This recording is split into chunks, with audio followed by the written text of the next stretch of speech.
Fala pessoal, tudo bem com vocês? Aí, né, tô de volta aqui, fazendo uns videozinhos aí, né, para a gente poder dar seguimento na nossa matéria de ensino.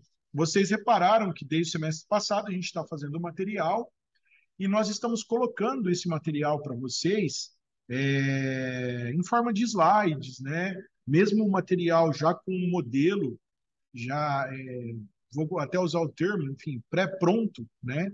Que é só às vezes vocês completarem, pegando aquela linha dos slides, os explicativos e depois estar aplicando nos modelinhos que nós estamos mandando para vocês, tá? Mas também acho importante também a gente dar alguma explicação relacionada à matéria, né? Relacionada ao contexto das nossas situações de aprendizagem. E aí a gente está entrando na unidade curricular número 10. Lembrando que a gente está já aí no último semestre, está finalizando.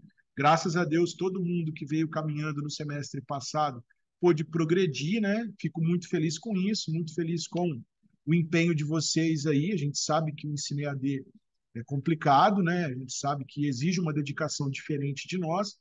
E por vocês estarem aqui conosco, então, por respeito a isso, eu resolvi fazer um videozinho aí, vou fazer outros aí também para vocês, tá? Mas mais para explicar o contexto da situação número um, das primeiras situações da primeira situação de aprendizagem que foi colocada aqui para vocês, tá? Então, vamos lá.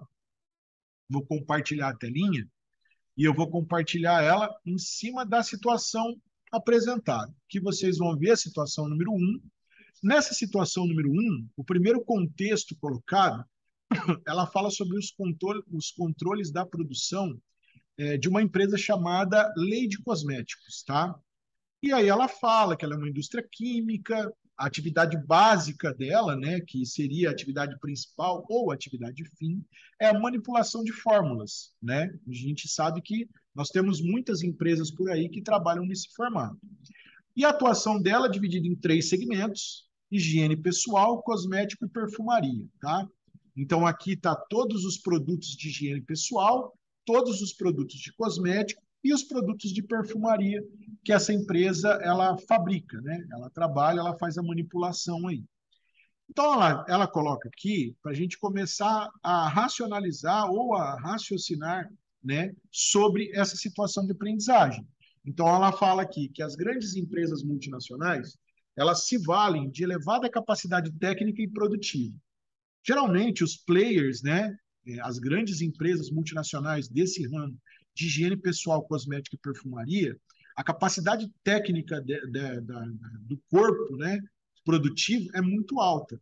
Fora também a tecnologia empregada, né, nos controles de produção e nos controles que nós vamos ver a seguir, que é o desafio que está sendo colocado para vocês aqui dentro dessa tarefa, tá?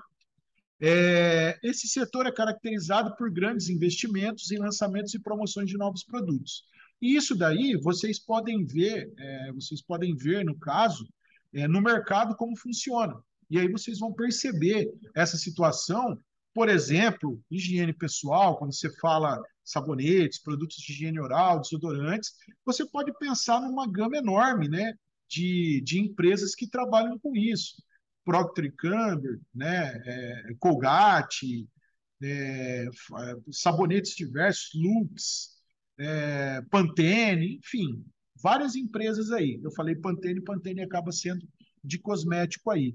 E perfumaria, gente, você tem aí essas perfumarias, esses perfumes importados, né? Aí que nós temos no mercado, mas nós também temos grandes empresas nacionais. E aí a gente pode citar aqui no Brasil duas delas: Boticário e Natura. Essas duas eu tenho certeza que 100% de vocês ou já usaram o produto ou já presentearam alguém com o produto deles, né? Que é muito comum aqui para nós dar de presente ou receber presente esse tipo de produto, no caso, que é o perfume, tá? E há também uma grande demanda por produtos na indústria de embalagem. Então, não é só o produto em si. Eu preciso ter também a embalagem apropriada, né, no caso aí, para estar fazendo a movimentação desse produto, que eu acho que é isso que a gente fala. Eu acho que é isso que a atividade ela até pede aqui nesse instante. Inclusive porque nessa primeira situação, situação número um, ela tem três atividades. Uma delas é o relatório, né? Que vocês têm que elaborar relatórios de acordo com as situações colocadas, de acordo com o material da web, né? Que contextualiza uma historinha ali para que a gente possa pensar, né? Ali como fazer esse relatório, qual a melhor maneira que tem para apresentar, né? Aí em forma de relatório essa situação de inventário, acurácia, enfim, e tudo mais. Na situação 2 já é um inventário físico, que é com esses produtos que tem. Nesse inventário físico, nós nos preocupamos, quando a gente mandou para vocês, material montado pelos professores, né? Aí a gente montou em conjunto, nós nos preocupamos em estar colocando valores. Então a gente fez uma pesquisa, pegamos os produtos, tabulamos eles e entregamos para vocês como modelo. Por quê? Se vocês buscarem dentro do material, vocês vão ver que não tem o desenvolvimento completo desse contexto de forma geral. Então, não tendo isso, a gente achou importante nós montarmos uma base de dados que fomentasse, né, vocês de informação que fosse o mais próximo possível da realidade. Por isso, nós montamos a tabela. Na tabela montada, que é no inventário físico, aí a gente tem a situação que nós colocamos ali a contagem cíclica de inventário, ou seja, quantas vezes nós contamos, quais foram as verificações, através disso, qual foi a acurácia. Lembrando que a acurácia é quando eu pego o que eu tenho no meu contábil, ou o que eu tenho no meu sistema aqui, versus aquilo que eu realmente contei fisicamente. Aí eu faço o contraponto entre as duas informações e ali eu vou saber se eu tenho, quanto eu tenho, qual é o percentual, no caso, de acurácia ou não. Vocês podem também questionar qual é a acurácia ideal, certo? Levando em consideração da gente pensar qual é o ideal para eu não ter um desvio muito grande, né, do inventário, falando sobre essa atividade, a gente tem que pensar que quando a gente fala de inventário, a gente está falando de valores, né? Então a gente está falando que se eu no sistema eu tenho um produto e fisicamente esse produto não está lá, eu tenho uma perda. Se no sistema eu não tenho produto e fisicamente eu tenho lá, eu não estou falando de ganho, eu estou falando num erro de execução. Então, as duas situações eu perco com ela. Então, quanto mais próximo eu tiver do 100%, melhor é. Então, assim, as grandes empresas, os grandes players, né, as multinacionais, elas trabalham muito próximo do 100%. E a gente quis colocar isso para vocês na atividade, eu até vou mostrar isso aí. O ideal, o mundo ideal, as empresas elas trabalham com 1% de desvio. Ou seja, o meu estoque, que eu tenho contábil, que eu tenho sistema, versus o que eu tenho fisicamente real ali para poder estar usando, ela tem que ser no mínimo 99%. Então, é o tamanho da seriedade que as empresas elas condicionam as suas tarefas, né, a sua organização no dia a dia, para que elas possam ter uma operação saudável, por diversos motivos, que se a gente fosse aqui contrapor todas elas para vocês, se eu fosse colocar todas elas aqui em cima da mesa para vocês, a gente ficaria aí horas e horas conversando sobre esse assunto, tá? Mas vamos lá. Na situação número um, a gente tem a situação do relatório. Então, o que seria o relatório? Nesse caso, eu vou até abrir aqui ela, para vocês verem. No relatório, ela fala assim: ó, nessa atividade, você é responsável pela contagem no centro de distribuição. Você deve passar para o colaborador que vai ficar, né, no caso, ali para fazer a contagem. Então, nesse sentido, a gente tem que criar um relatório que contemple quais as ações técnicas, no caso, que eu preciso estar realizando para ter um bom inventário cíclico. Aí eu preciso fazer algumas coisas, e aí entra o relatório. Você precisa definir quais itens que vão ser inventariados, porque no inventário, gente, nem sempre eu preciso fazer 100%. Se você conseguir fazer 100%, você pode e deve, mas nem sempre você consegue. Se a gente for olhar, por exemplo, uma empresa de autopeças, aí que tem um grande volume de movimentação diária, vocês vão perceber, por exemplo, empresas com 15, 20, 30, 50 mil itens. Como você vai fazer isso diariamente? Você precisa de uma equipe muito grande para fazer. E nem sempre isso vai ser tão assertivo. Então, aí é a importância de você montar algo aonde você contemple, em algumas situações, o volume mais importante. E aí você trabalha, por exemplo, com a ferramenta curva ABC, que ela vai definir a importância daquele produto dentro de um contexto geral. É o percentual de participação dela dentro daquele contexto. Então, isso também é muito importante a gente fazer, tá? O relatório de contagem cíclica, qual o percentual de acurácia e o controle das não conformidades.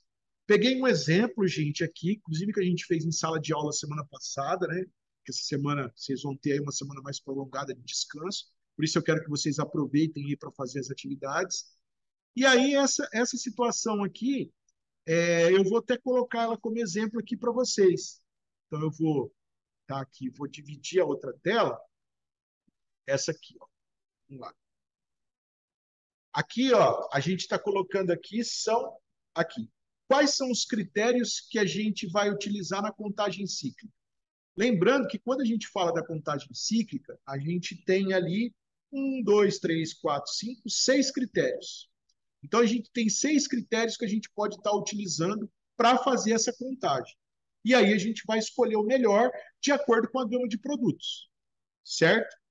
O mais utilizado dentro das empresas é o feito por amostragem ou itens movimentados.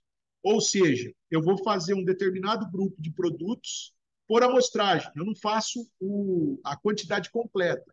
Eu vou lá, por exemplo, vou pegar um pallet com 100 mil itens, 100 mil unidades. Um pallet com parafuso, por exemplo. 100 mil unidades de parafuso. Aí eu tenho vários pacotes, todos eles fracionados. Eu vou fazer todos? Não. Esse eu vou fazer por amostragem. Aí eu posso fazer a amostragem de duas formas: amostragem por peso e a amostragem por contagem mesmo, contagem física. Geralmente, parafusos e pregos, as empresas elas fazem por peso, tá? Mas existem algumas empresas que eu mesmo já presenciei que elas preferem fazer a contagem física. Então, por exemplo, pacotes de 1.000, né? Ela tira um pacote, ela tira vários pacotes de vários locais diferentes, coloca em cima de uma mesa, chama o pessoal da operação, vamos fazer a amostragem. Dentro dessa amostragem, eles vão montar uma curva. Essa é uma curva de desvio. Tá tudo ok? Beleza. Se tiver um percentual acima do permitido fora, eu aumento essa quantidade. Se caso eu tiver problema com isso, com as quantidades e elas forem persistindo, aí eu faço a contagem de forma geral. Aí, para fazer uma grande quantidade dessa, eles vão acabar fazendo por peso mesmo, porque aí uma grande quantidade dessa demanda muita gente e muito tempo para se fazer. E às vezes você não tem o devido tempo, né, aí para estar fazendo isso de forma mais rápida, né, mais dinâmica, tá? Por itens movimentados, quanto mais eu movimento um item, mais eu vou estar ali buscando ele como parâmetro para mim, né, ali na contagem. Por qualidade, né, nesse caso o inventário, ela até fala aqui que na análise de qualidade de determinados grupos de produtos, avaliando, por exemplo, qual é o estado físico, data de validade, contaminação ambiental, quando a gente fala de produto químico e biológico, e aí, quando a gente olha para dentro da lei de cosmético, a gente pode falar que a gente pode fazer por qualidade, porque é uma situação que ela deve ser verificada, tá? Aí a gente pode realizar também esse tipo de contagem com profissionais muito bem treinados, porque esses profissionais treinados eles vão identificar essas inconformidades. Então, geralmente, uma pessoa que faz esse inventário baseado em qualidade é uma pessoa que tem que ter uma direção para controle de qualidade, né? Por isso ele não é tão utilizado dentro das empresas, porque aí você tem que ter um departamento específico que olhe só para isso, e isso tem um custo adicional, tá? O geográfico, né, ele acontece em uma determinada faixa de endereço de estoque. A gente olha o nosso estoque como um todo, o nosso estoque ele é todo demarcado por ruas, prateleiras, vãos, enfim, e tudo mais, aquele endereçamento já padrão, né, aí. E aí você faz somente daqueles produtos, desculpa, em determinado local. Então, quando eu faço isso, né, deixa eu até tomar um pouquinho de água aqui. Quando eu faço isso, eu estou direcionando isso para um outro contexto, tá? Então, é muito utilizado também quando a gente olha para dentro de algumas empresas que acabam movimentando muitos produtos ou que tenham um centro de distribuição muito grande e amplo. Por produto, então é a contagem por grupos de mercadoria ou uma mercadoria pré-determinada em algumas áreas aí que ficam no armazém, tá? Também é muito utilizado pelas empresas, porque muitas vezes você tem uma movimentação, aí você fala itens movimentados, você tem uma movimentação muito grande de alguns itens ali, e a empresa, por questões de custo, ela acaba direcionando, né, o foco para aquele produto ali, que é o produto que às vezes acaba demandando uma atenção maior, até porque o desvio padrão dele às vezes está fora do comum. Quando isso acontece, é bom você focar nesse produto. E por curva BC, gente, a curva BC, ela é um tipo de inventário mais elaborado, tá? Porque ela acaba sendo determinada, vou colocar assim, até tem essa explicação aqui, pelo giro do produto. Quanto mais eu giro o produto dentro daquele universo total que eu tenho de mercadorias movimentadas, esse produto ele ganha um grau de importância muito grande. E aí eu começo a fazer um inventário em cima dele baseado nisso, tá? Então, isso são os critérios da contagem cíclica. Qual nós vamos utilizar? Aí a gente vai determinar de acordo com as características dos nossos produtos, tá? Feito isso, gente, a gente tem. Vamos lá, né? Eu acho que aqui a gente voltou, né? Tá lá. Então, aqui eu vou dividir com vocês. Aqui que eu estava aqui nessa, tá? Se ela cortou, aí é o vídeo. Mas depois a gente. Vocês vão me ver o pausado assim, mas é porque a internet caiu. Mas vamos lá. Aí você tem isso aqui. Aí você tem aqui a contagem de inventário, certo? A gente parou aqui. No anterior eu tinha falado. A contagem de inventário. Então, o que que a gente faz? A gente monta o plano para contagem. O plano para contagem é a primeira coisa. Data de quando a gente está fazendo. Qual é o grupo do produto que está sendo feito. A codificação, tá? E aí a descrição do item que está sendo buscado. E aí a gente entra naquela situação onde a gente coloca para vocês a importância relacionada à classificação ABC, que aí você determina isso, tá? Então, assim, qual é a quantidade que eu tenho no sistema contábil, tá?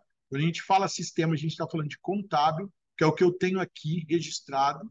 Então, no primeiro item, por exemplo, eu tenho 1.280 peças, ou 1.280 unidades. Só que quando eu fui contar, eu contei 1.270. Então, eu tenho uma diferença de 10 unidades negativas. Esse valor unitário, ele fica negativo no sistema. Ele custa 8,50 a unidade, então eu tenho R$ 85 negativos. E aí eu vou somando todas as categorias de produto, certo? Somando todas as categorias de produto, vai chegar no final, eu vou ter uma continha que eu vou fazer. Esse grupo de materiais, ele está positivo ou negativo? Esse grupo de materiais que está sendo colocado aqui, ele tem uma diferença negativa de R$ 1.456,77. O que, que isso significa? Quando eu faço um inventário de um produto, ou de uma determinada família, ou de um grupo, ou de tudo que eu tenho dentro da empresa, eu estou falando de fazer ajustes no sistema. E esse ajuste no sistema, tanto se ele tiver positivo como negativo, as grandes empresas elas precisam emitir relatórios dessas diferenças e o porquê isso está ocorrendo. Por isso que a gente faz inventário de produto. Quando eu faço um inventário e eu determino que eu tenho uma diferença, essa diferença ela precisa ser trabalhada. Essa diferença eu preciso estar buscando aonde tem situações que eu posso estar melhorando, né, a minha atividade, que eu posso estar reduzindo o desperdício, né, o que eu posso estar buscando alternativas para que essas diferenças não ocorram. Porque vamos pensar bem aqui. Se no meu sistema tem 1280 e eu tive todas as saídas computadas de forma correta, há da gente pensar que se nessa situação de sistema, com a saída correta do material, o que sobrou lá é o que realmente tem que ter guardado. Quando você vê essa divergência, você percebe que houve um equívoco, né, na hora desse controle. Onde erramos? É aí é que você tem que buscar essa solução. Tá? É por isso que o inventário é importante. Eu vou fazer os ajustes, eu vou zerar isso aqui. Esse valor aqui de 1.456, eu vou zerar ele. Só que quando eu falo que eu vou zerar essa situação, eu estou falando assim: eu vou zerar, vai ficar tudo bonitinho, certinho, só que eu preciso descobrir aonde está o erro. Porque senão eu zero aqui no mês que vem eu tenho essa mesma divergência. Quando chegar lá no final do ano, esse pouquinho que eu vou fazendo durante o mês, ele vira um montão lá no final do ano e eu acabo tendo um problema, né? Principalmente no meu fluxo financeiro, porque isso aí é dinheiro que acaba indo embora, tá? Aí a gente monta uma tabelinha de acurácia do inventário. Quando a gente pensa na acurácia, o que, que é ela? Dentro desse universo, pessoal, aqui, ó, produto, tá? Esse daqui, produto, que eu estou apontando aqui para vocês. Aí eu estou colocando a quantidade que eu tenho no sistema e a divergência apontada, certo? Uma tabela, vocês estão vendo que uma tabela está conversando com a outra. E o que, que seria a acurácia? A acurácia, eu vou explodir a fórmula aqui. A acurácia, ela seria, eu vou colocar aqui, EF. Ela vai ser o F3, no caso a quantidade contada, versus o E3, certo? Que é o que está aqui. Então, é a quantidade contada dividida pela quantidade do sistema. E aí vai estar falando para mim qual é a acurácia que eu tive nessa contagem, nesse item. No caso, foi 99,22. Se a gente levar em consideração, que eu falei para vocês, 1%, a gente está dentro. Mas a gente precisa descobrir. Não é porque a minha curva está dentro do planejado que eu vou aceitar essa situação. Pensando que, de tudo isso, eu tenho um percentual dos itens. Esse percentual dos itens é a quantidade do produto que tem no sistema, dividido, gente, fixamente, tá? Eu fixo, vocês estão vendo que ela fixou a célula aqui, fixamente pelo universo total. Aí você começa a desenhar a sua curva ABC, tá? Então, aqui, é a quantidade total de itens do sistema dividido por isso. Significa que o sabonete, ele 7,81%. E quando a gente fala da acurácia de controle, a gente está falando de pegar o valor que foi apurado, a minha acurácia, e multiplicar pelo valor percentual que esse item corresponde ao universo total. Então, quando eu faço isso, eu crio um controle de acurácia, eu crio um controle de verificação. Esse controle de verificação, ele está dando 7,75% do valor total. Porque depois, lá embaixo, ele vai se somar. E aí ele vai falar ali, dentro desse universo total, qual foi o percentual somado que eu consegui atingir. Se ele tiver acima de 100%, significa que a minha acurácia ela está acima da minha curva representada na importância de cada item. Se ela estiver abaixo de 100%, eu preciso refazer meus cálculos e ver o grau de importância de cada um. Tá? Basicamente é isso. Feito isso, gente, a gente vai fazer a classificação ABC. Aqui, olhando, a gente está fazendo o processo por amostragem e está definindo uma frequência. Então, quando eu olho alguns produtos, eu percebo que tem alguns produtos que têm uma determinada importância. Quando eles têm um determinado grau de relevância dentro do contexto geral, o que, que eu preciso? Eu preciso estar fazendo isso mensalmente, que é no caso que foi colocado aqui. Inclusive, eu posso até diminuir isso semanalmente, quinzenalmente, enfim, tudo mais. Mas aqui a gente definiu mensal, trimestral, bimestral, mensal, de novo, gente, mensal, bimestral, trimestral, semestral e anual. Então, a gente tem 5 situações que a gente vai trabalhar. E aí, dentro disso, nesse universo que se colocou aqui, a gente definiu a importância. Cada empresa, gente, cada empresa vai definir qual é a importância e qual é a classificação que ela quer fazer dentro dos seus produtos, tá? Lembrando que isso aqui é uma sugestão.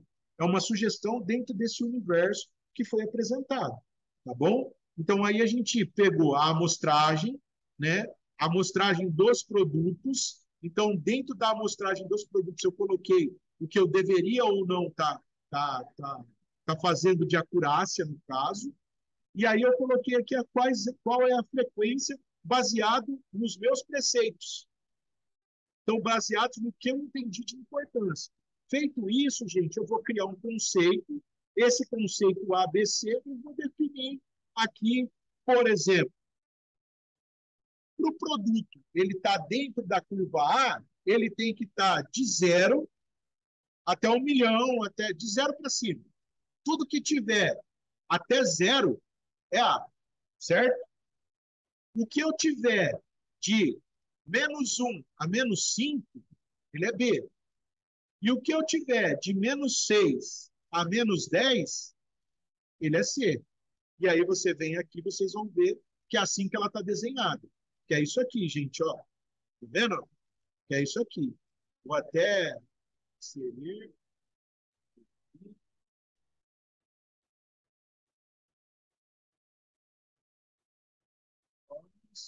Esse, esse. Tá aqui, gente, ó.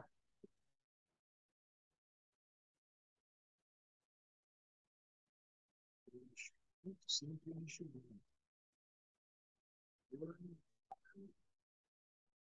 Aqui, ó, só para vocês verem como fica, tá? Ó. Então, aqui eu defino o grau de importância. Esse grau de importância, ele tem por base esse conceito que eu coloquei aqui embaixo. Então, esse conceito, tá vendo aqui, gente, ó, ele está sendo colocado aqui. Então, aqui a gente consegue definir. E aí você ajusta a fórmula do jeito que você quiser, tá? Se você quiser, para fazer um teste aqui para vocês, eu vou colocar aqui, eu vou colocar aqui -3. E aí você vai vir aqui e vai ver que ela faz a modificação na sua tabela. Ela vai mudando os números, tá? Então, o que for para ser de 1, então aqui, -10. E aqui, -11. Né? Tá vendo? E assim ela vai traçando a sua linha e vai fazendo, tá? Então, isso é aquilo que eu queria mostrar para vocês. E aí, eu tenho um relatório de não conformidade, que é o chamado RMC, tá? E aí eu tenho aqui um exemplo que foi colocado, né? Que foi um companheiro nosso que fez, tem um nome aqui, né?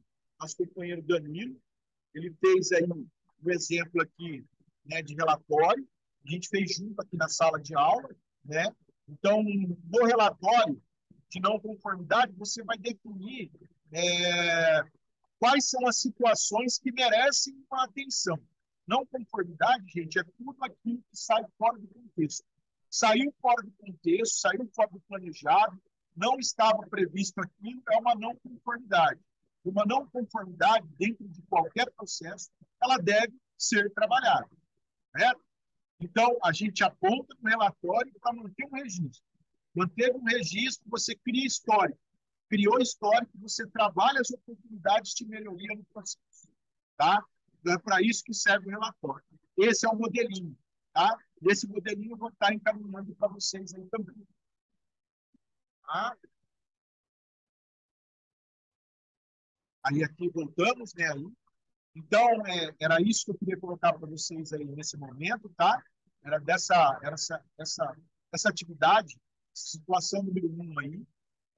Eu quis explicar bem como funciona, até para que vocês possam entender. Espero que vocês apreciem, espero que vocês assistam o vídeo aí, porque é feito com muito carinho aí para vocês, tá? Eu queria aqui desejar para vocês um ótimo feriado, né? Aí, um bom final de semana. Semana que vem estamos juntos de novo aí. Eu vou deixando o material aqui, já vou postar da situação número 2. E para aqueles que não são inscritos no meu canal, podem se inscrever no canal aí, que vai aparecer depois aí o link de inscrição, tá? professor Israel Silva, tudo feito com muito carinho e amor para vocês. Logisticando sempre. Tá, pessoal? Abraço, até mais.